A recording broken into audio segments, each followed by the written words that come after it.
အားလုံးပဲမင်္ဂလာပါကျွန်မတော့အင်္ဂလိပ်စာတီချာလေးတစ်ချက်ပုံညက်ခိုင်ပါကျွန်မဒီနေ့ဗာဂျာနံပါတ်ပြီး sharing လုပ်မလဲဆိုတော့အားလုံးပဲ past tense ကိုသိရပါတော့နော် past tense ဆိုတော့ verb 2ကိုပြောပါနော်အဲ့ verb 2က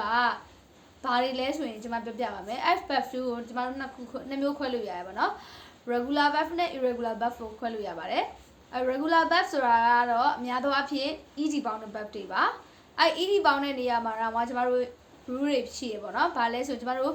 verb တစ်လုံးက e နဲ့ဆိုရင် d ပဲပေါင်းရတယ်ဟုတ်လား for example အနေနဲ့ dance ဆိုရင် dnce dance ဆိုရင် dance ကိုကျွန်တော်တို့ ed ပေါင်း dnce ed ပဲပေါင်းရပါတယ် d လေးပဲပေါင်းရပါတယ်เนาะပြီးရင်နောက်တစ်ခုက y နဲ့ဆိုပြီးတော့ y ရဲ့ရှေ့မှာ consonant ရှိရင်ကျွန်တော်တို့ ied ပေါင်းရတယ် vowel ဆိုရင် ied ပေါင်းစရာမလိုပေါ့เนาะဟို ed ပဲပေါင်းရမယ်ပေါ့เนาะအဲ vowel ဆိုရင် play ed play play a ရှိလို့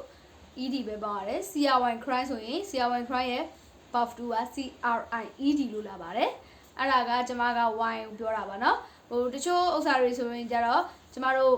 နောက်ဆုံးက consonant နဲ့ဆိုနေရှေ့မှာ vowel ရှိရင်ဆိုရင်အဲ့ consonant တွေကိုကျွန်မတို့ develop လုပ်ရပါတယ် for example နဲ့ဆိုရင် clap ပေါ့เนาะ clapped လို့လာပါတယ် clap ပါเนาะအဲ့လိုလာပါတယ်နောက်တစ်ခုက irregular ကတော့ဗာလဲဆိုရင် irregular ကတော့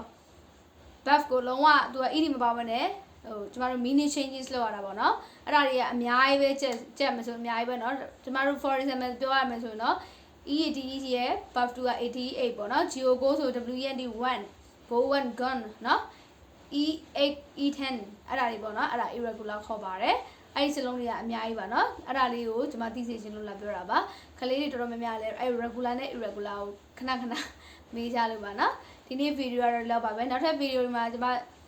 ဆက်တင်ပါအောင်မယ်เนาะအခုလောလောဆယ် summer class လေးတွေဖြစ်နေလို့ကျမတင်တဲ့အချိန်လေးတွေနည်းနည်းရော့နေရပါအားလုံးပဲ